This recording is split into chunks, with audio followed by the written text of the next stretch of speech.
Dans cette émission, je vais vous montrer pourquoi le bull run du Bitcoin de cette année, actuellement 2025, n'en est seulement qu'à son tout début. Et exactement pareil pour les altcoins. Contrairement à ce que la majorité pense, nous sommes au début d'un très très fort rallye haussier. Et nous allons voir ensemble tout ça dans cette émission. Donc comme d'habitude, si le menu vous plaît, restez bien avec moi jusqu'au bout de cette émission parce que c'est ce qu'on va aller voir tout de suite. Even when you feel low, you can still go. Even when you feel slow, you can still go. Even when there's no hope, you can still go. I never answer to no, man, I still go. Go, go, go, go, go, go, go, go, go, go, go, go, yo, go, go, go. Et bien le bonjour à tous et à toutes les amis, j'espère que vous vous portez pour le mieux. Alors aujourd'hui, comme vous l'avez vu en introduction d'émission, on va faire une analyse un petit peu plus poussée. Je vais vous montrer concrètement qu'est-ce qui fait que le Bitcoin, le bull run du Bitcoin de cette année, mais également évidemment des altcoins, n'en est sans doute qu'au tout début. Contrairement à ce que la majorité pense, même si le Bitcoin a déjà fait une belle performance depuis ce début d'année, vous allez voir avec moi qu'il y a des signaux qui ne trompent pas, qui nous montrent que le Bitcoin n'est qu'à son tout début de rallye et qu'il lui reste encore une très très belle performance à pouvoir réaliser et évidemment qu'il va sans doute entraîner avec lui les altcoins.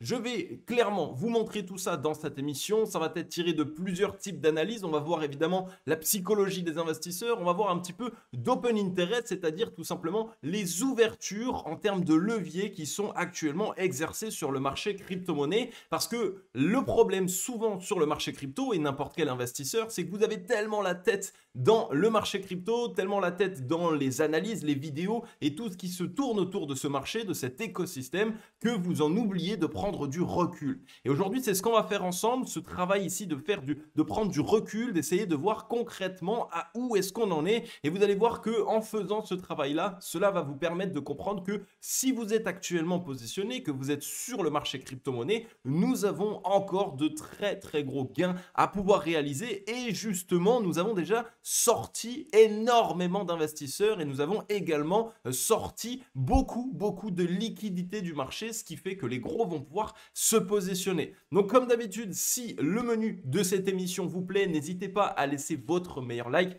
ainsi que votre meilleur commentaire. Comme vous le savez, je réalise énormément d'émissions pour vous aider à vous professionnaliser sur le marché crypto et également à vous repérer. Donc franchement les amis, un petit like, un petit commentaire, ça prend 2 petites secondes, ça récompense énormément mon travail. Et de mon côté, ce que je vous partage ici, c'est clairement des informations professionnelles. C'est beaucoup d'années derrière les graphiques, beaucoup d'années à analyser le marché crypto. Donc n'hésitez pas, ça récompense un maximum.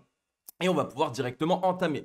On va prendre une petite minute pour parler de cette journée sur le Bitcoin. On voit aujourd'hui une légère consolidation, plus 0,8% sur le Bitcoin. Les altcoins qui pour l'instant ne sont pas non plus en train de se bousculer au portillon, ne sont pas en train d'exploser sur cette journée. On est sans doute en train de faire ce qu'on appelle un retest de la demande. On s'assure de voir qui des acheteurs ou des vendeurs se positionnent le plus en ce moment avant de pouvoir prendre une décision. Ethereum en léger retrait de 0,1%. Ada Cardano qui sort la tête de l'eau ici avec presque plus 2%. On voit le NER ici dans le jaune fluo. Donc pareil, grosse performance. Litecoin dont je vous avais parlé, plus 1,9%. Uniswap également qui performe aujourd'hui. Donc quelques alts qui performent. BTC qui est en légère consolidation. Et vous allez voir, et comme vous le savez sans doute, quand Bitcoin consolide après un fort mouvement haussier, c'est clairement un très bon signe pour les altcoins. Donc encore une fois, ça fait plusieurs semaines, presque un mois maintenant que je vous en parle. Les altcoins sont dans de très très belles dispositions. Et on est sans doute à l'aube de venir se relancer, de venir réaliser des performances.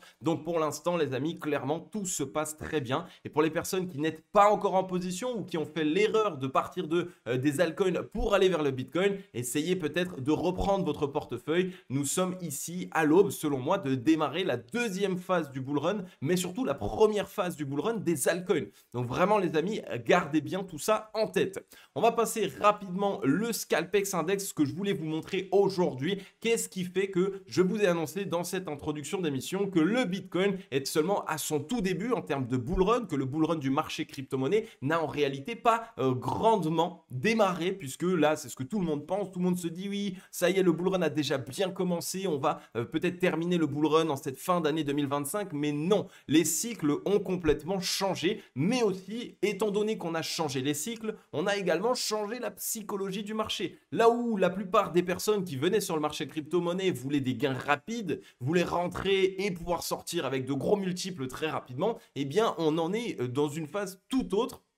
Et si on prend un petit peu de recul, eh bien, la majeure partie des personnes qui étaient plutôt des personnes justement qui voulaient tirer profit de ces opportunités rapides et faire en sorte de faire de l'argent facilement, eh bien, elles sont sorties du marché crypto, elles n'ont plus confiance et en plus de ça, elles ont tout simplement accepté des pertes. Et ce qui est intéressant à prendre en compte, c'est encore une fois mon Open Interest. Donc, on a branché ici en daily, ça veut dire que chaque chandelier japonais que vous voyez ici représente une journée. Et si on regarde, on est actuellement quasiment sur un ATH du Bitcoin. On est revenu hier chercher les 108 000 $ approximativement. Et en termes d'Open Interest, on est ici à 324 millions. On est à peine en train de connaître une petite hausse de cet Open Interest. Alors pourquoi est-ce que c'est intéressant? Eh bien regardez, si on prend un petit peu de recul. On était ici aux 232 millions, quand on était aux alentours des 93-95 000 $ sur la même zone en termes d'Open Interest que quand nous étions ici tout simplement sur un Bitcoin qui valait 35 000 $. Qu'est-ce que cela prouve? Qu'est-ce que cela montre? Eh bien, en fait, cela montre tout simplement que l'euphorie actuelle sur le marché crypto-monnaie est la même que quand Bitcoin était à 35 000 $. On a actuellement autant de personnes qui se positionnent à levier quand le Bitcoin était à 35 000 qu'aujourd'hui lorsqu'il est à 106 000. Cela montre une grosse information qu'il va falloir que vous preniez en compte. Cela montre tout simplement que la majeure partie actuellement des investisseurs, également des traders évidemment qui se positionnent à levier, sont dans une psychologie où ils pensent que le Bitcoin actuellement est moins intéressant, j'ai envie de dire, et n'a moins de probabilité de venir continuer son mouvement haussier que lorsque nous étions à 35 000 $.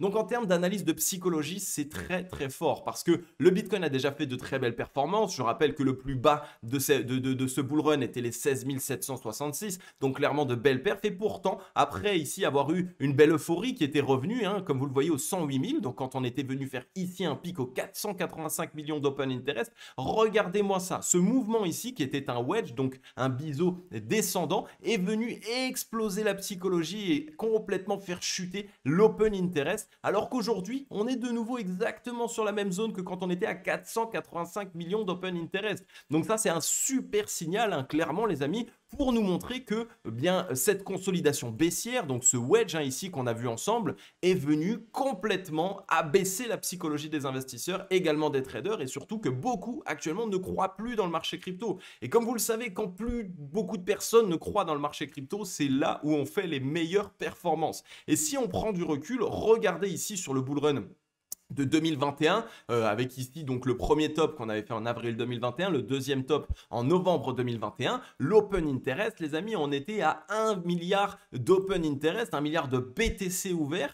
Ici, quand on est revenu faire ce beau petit rebond en novembre 2021, on était entre 803 millions de BTC ouverts et 774 millions. Donc là, on est encore qu'au tout début, on est à 300 millions de Bitcoin ouverts actuellement, ce qui est très peu par rapport à un bull run. Donc, ce qu'on attend clairement, c'est que quand il va y avoir de nouveau réellement une phase haussière qui va rentrer en compte, quand on va de nouveau faire venir de l'euphorie, on risque d'avoir des Open Interest qui vont exploser. On va aller titiller normalement entre 750 millions et 1 milliard. Donc, on a encore x3, peut-être même un petit peu plus que x3 à réaliser en termes d'Open Interest. Donc, énormément de pression acheteuse qui risque de pouvoir se positionner, mais surtout ce signal qui nous montre que la majeure partie des investisseurs sont actuellement toujours frileux sur le marché crypto et c'est exactement ce que l'on souhaite. Après avoir fait de très très belles performances haussières comme on les a vues ici et ici on est clairement sur l'ATH du Bitcoin, le fait d'avoir des Open Interest aussi bas que quand on était à 35 000 $ le BTC, c'est un signal qui est extrêmement bullish, qui est extrêmement pertinent. Donc là les amis, on est sur un niveau un petit peu plus élevé en termes d'analyse que je réalise d'habitude. J'ai envie de vous permettre aussi d'accéder à des informations plutôt professionnelles. Comme vous le voyez, en prenant du recul, c'est très simple, on le voit, on a eu des intérêts ouverts extrêmement importants dans les années précédentes, dans les bull runs précédents, et actuellement ce n'est pas le cas malgré la performance haussière du Bitcoin. Donc là, comme je vous l'ai dit, ça montre clairement qu'on prépare un très très fort mouvement, mais surtout pour moi, eh bien que les phases que nous connaissions sur Bitcoin ont changé. et que malgré le fait qu'on pousse à la hausse, quand on y voit ici très peu d'intérêt, très peu de personnes qui essayent de se positionner avec des effets de levier, eh bien ça montre qu'on va pouvoir continuer de faire ça. Et ensuite, si imaginons qu'il y a eu trop d'open interest, hop, on refait une même consolidation baissière et on repart, etc. Donc on est sans doute dans un départ de mouvement haussier qui ne risque plus de retracer comme on pouvait le faire dans les années précédentes avec des énormes bear markets. Moi, je vous l'ai déjà expliqué, pour moi, le Bitcoin sur ce cycle va aller chercher bien plus de performance que ce que la plupart attendent. J'ai environ entre 280 000 et 320 000 de target. Et clairement, ce que je vois ici dans l'Open Interest me montre que c'est tout à fait possible et qu'on risque de venir le faire. Donc gardez bien ça en tête. Clairement ici pour moi c'est un super signal. On peut aller voir maintenant la clôture hebdomadaire qu'on a eue la semaine précédente. Vous voyez ici, c'est une clôture hebdomadaire qui est très pertinente. Pourquoi? Parce qu'on a eu une mèche ici qui a été rachetée. Donc ça montre une pression acheteuse qui est venue défendre ce mouvement baissier, mais surtout un corps de bougie plein de la part des acheteurs. Donc là encore, les acheteurs sont présents. Aujourd'hui sur cette semaine, pour l'instant, on voit qu'on est plutôt sur une hésitation. L'hésitation, elle est toujours intéressante puisque premièrement, eh bien, ça met en place une mèche baissière, donc on liquide des longues, mais surtout on est en pleine zone de résistance sur la zone de l'ancienne ATH. Donc c'est ici où on va pouvoir un petit peu piéger des investisseurs, faire comme si on n'avait pas la force pour la passer, faire comme si on allait retracer et finalement, boum, très rapidement, venir mettre en place des chandeliers comme on a pu les mettre en place dans les semaines précédentes. Ici, vous avez vu, on est passé de 85 000 directement aux 94 000, ici des 94 000 jusqu'aux 104 000. Donc la force acheteuse sur ce mouvement, sur ce rebond actuellement est bien présente. Je rappelle qu'on avait mis en place ce wedge, qu'on l'a cassé à la hausse. Donc clairement, on est dans la poursuite du mouvement haussier. Initialement, il y a des probabilités qu'on soit ici en train de faire ce qu'on appelle une AB égale CD. Ça veut dire ici la A, ici la B. Donc maintenant qu'on a retracé, on va pouvoir répliquer ici pour faire la CD. Donc là, ici, tac, qui nous ramènerait ici approximativement, sur ce mouvement en tout cas, aux 130 000 $ sur le Bitcoin. Donc clairement ici en weekly, on est dans une très très belle disposition. On a rebondi sur la zone de neutralité. Donc en termes de momentum, on a largement la force de pouvoir pousser ce mouvement et donc d'aller chercher, comme je l'ai dit, 130 000, voire même légèrement plus si jamais. Clairement en weekly, actuellement on a la force. Donc le court terme, attention, évidemment, je l'ai expliqué, on peut faire des petites frayeurs et faire comme si on allait retracer pour accumuler un maximum de personnes qui se positionnent en short, mais par la suite, on risque clairement d'envoyer un fort mouvement et ça se montre sur le momentum et ça se montre également sur l'action du prix. Donc, le Bitcoin est dans une très belle disposition.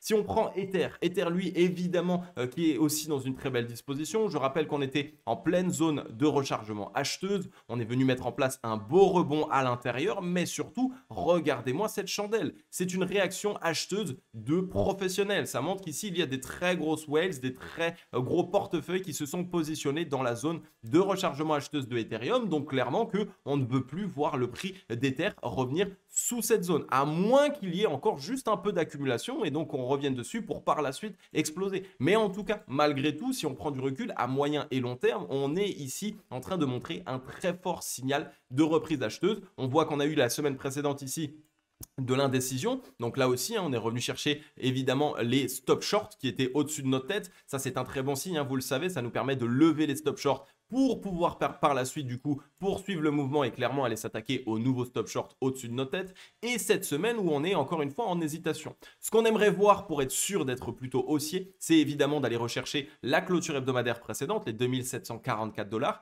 Si jamais on devait clôturer sous la clôture baissière précédente, donc les 2330, peut-être qu'on reviendrait faire un léger tour en zone de rechargement acheteuse pour partir, ce qui serait ici juste une opportunité d'achat techniquement, mais ce n'est pas ce que je vois. Parce que si on regarde dans le momentum, vous voyez qu'ici, on a croisé quasiment en zone d'essoufflement vendeuse cette fois-ci, donc les vendeurs sont quasiment cramés et surtout on a toute la force nécessaire ici pour poursuivre le mouvement. On est clairement ici dans une reprise en termes de momentum, en termes de force dans le mouvement. Donc ici on y voit que les acheteurs ont bien plus de force que les vendeurs et donc pour moi on a des probabilités de revenir mettre en place une chandelle, un chandelier japonais un peu comme celle de la semaine précédente, une grosse chandelle et commencer à poursuivre parce qu'il y a énormément ici de personnes qui sont bearish sur Ether et très peu de personnes qui se sont positionnées. Je parle ici évidemment des retail, donc des petits investisseurs qui se sont positionnés dans ce retracement sur Ethereum. Au contraire, il y en a beaucoup qui sont sortis. Donc là encore, c'est un très bon signal. Pour moi, Ether est en train de préparer